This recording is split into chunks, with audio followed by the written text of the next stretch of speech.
ماشاءاللہ۔ السلام علیکم ورحمۃ اللہ تعالی وبرکاتہ۔ وعلیکم السلام۔ نحمدہ ونصلی علی رسولہ الکریم، اما بعد فاعوذ باللہ من الشیطان الرجیم، بسم اللہ الرحمن الرحیم۔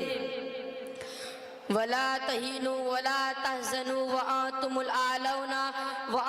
الْأَعْلَوْنَ إِن كُنتُم مُؤْمِنِينَ۔ صدق اللہ العظیم وصدق رسولہ النبی الکریم۔ حضرات آئیے سب سے پہلے ہم اور آپ مل کر گنبد خضرا میں آرام فرمانے والے آقا و مولا حضور پر نور سرکار مصطفیٰ صلی اللہ تعالی علیہ وسلم کی بارگاہ رسالت میں درود و سلام کا نذرانہ پیش فرما لے اور پڑھے بلند آواز سے۔ اللہم صلی علی سیدنا و اللہم صلی علی سیدنا صفینا حبیبنا مولانا محمد مبارک وسلم۔ صلاۃ و السلام علیکہ یا حبیب یا رسول اللہ صلی اللہ تعالی علیہ وسلم۔ وہ زمانے میں معزز تھے مسلمان ہو کر، وہ زمانے میں معزز تھے مسلمان ہو کر، اور تم خوار ہوئے تاریخ قرآن ہو کر۔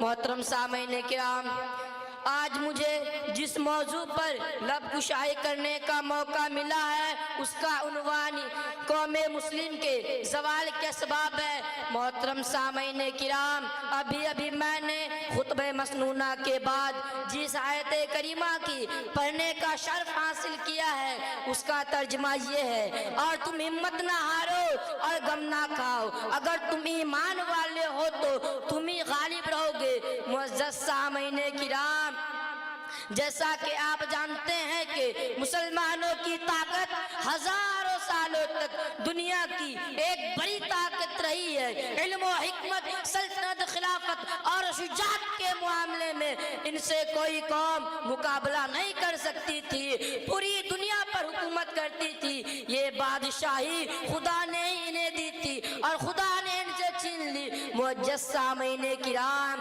عروج زوال کے معاملے میں خدا کا قانون ہے کہ وہ جسے چاہے اپنے قانون کے مطابق بلندی اور سرفرازی کے لیے منتخب کر لیتا ہے، لیکن جب ایک مرتبہ منتخب کر لیتا ہے تو اس کی سرفرازی کو اس وقت تک نہیں چھینتا جب تک کہ وہ اپنے آپ کو علم و عمل، حکمت و شجاعت کے معاملے میں پشتی میں نہ ڈال دے۔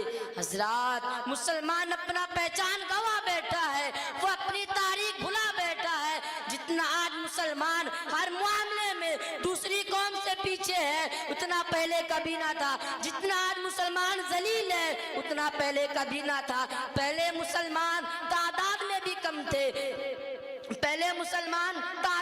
بھی کم تھے، کھجوروں پر زندگی بسر کرتے تھے، معمولی سا لباس پہنتے تھے، اونٹوں پر سفر کرتے تھے، لیکن پوری دنیا پر حکومت کرتے تھے۔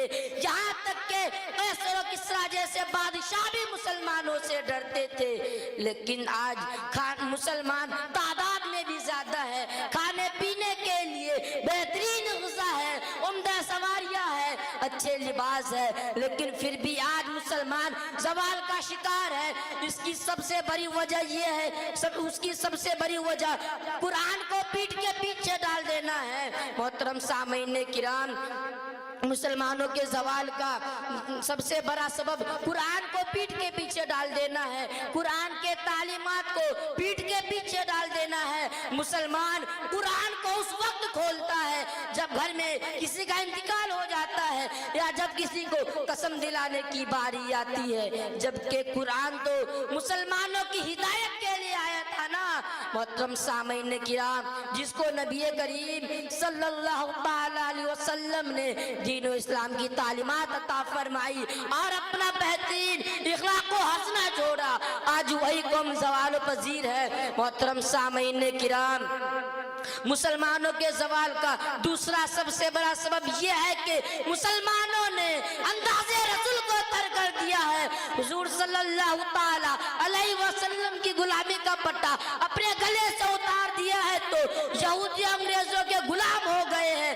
جب مسلمان حضور صلی اللہ تعالی علیہ وسلم کے غلام تھے تو پوری دنیا ان کی جب مسلمانوں نے شاہ مدینہ کی غلامی چھوڑ دی، محترم سامعین کرام، جنگ احد میں حضور صلی اللہ تعالی علیہ وسلم نے 50 صحابہ کرام کو ارشاد فرمایا کہ تم لوگ اپنی جگہ سے اس وقت تک نہ ہٹنا جب تک کہ میرا حکم نہ ہو۔ ان لوگوں نے جب دیکھا کہ جنگ تو ہم جیت رہے ہیں تو حضور صلی اللہ تعالی علیہ وسلم کے فرمان کے بغیر وہاں سے ہٹ گئے۔ صرف اسی وجہ سے مسلمانوں کو اس جنگ میں کافی جان و مال کا نقصان اٹھانا پڑا۔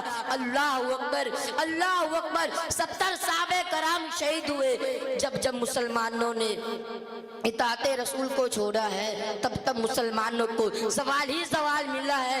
محترم سامعین کرام، مسلمانوں کے زوال کا تیسرا سب سے بڑا سبب نوجوان ہے۔ کسی بھی قوم کا مستقبل نوجوان ہی ہوتا ہے، اور آج ہمارے مسلمان نوجوان کا یہ حال ہے کہ ان کا سارا وقت فیس بک، یوٹیوب، فری فائر، پب جی میں اور ناچ گانوں میں گزرتا ہے۔ ان کا سارا وقت ناچ گانوں میں گزرتا ہے۔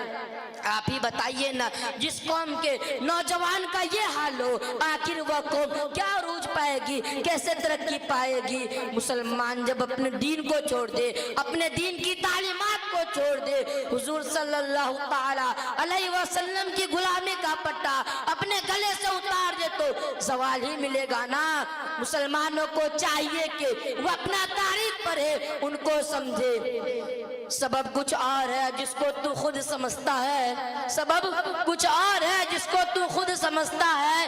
زوال بندے مومن کی بے زری سے نہیں، زوال بندے مومن کی بے زری سے نہیں۔ وما علینا الا البلاغ۔ السلام علیکم ورحمۃ اللہ وبرکاتہ۔ وعلیکم السلام ورحمۃ